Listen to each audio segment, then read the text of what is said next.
Welcome back to Primetime Sports Sunday. Outgoing Jamaica Basketball Association President Dr. Mark Broomfield says he's leaving this post with the sport on the rise in Jamaica. Here's Jeremy Brown. News emerged last week Thursday that Dr. Mark Broomfield was resigning after 2.5 years as Jamaica Basketball Association president, citing personal reasons.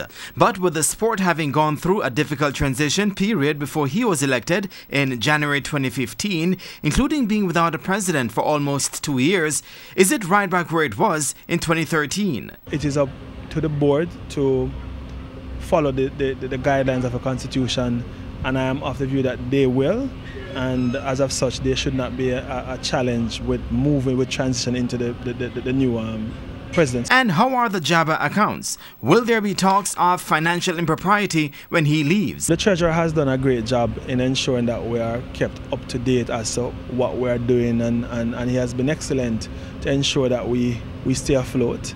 And I mean, I don't know how he did it or how he does it, but somehow we were able to stay afloat. I mean, we still owe some people, but we have done well where that is concerned because of the effort and the support.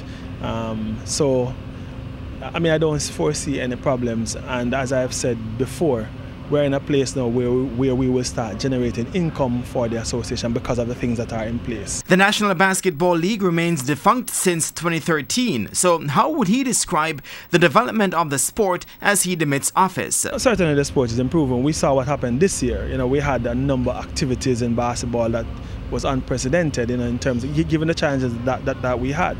You know, we had 2 college teams here this year. We saw from last year the professional players coming back this year. Came back last year to play, to have a give back and to play professional teams. You know, they came back, and it's going to be an annual thing. And come November, we are going to see NCAA tournament in Montego Bay, which is a first. While he leaves the post of president, Dr. Broomfield says he could serve in a lesser capacity if asked to do so. The next Jabba elections are set for February 2018. Jeremy Brown reporting for TVJ Sports.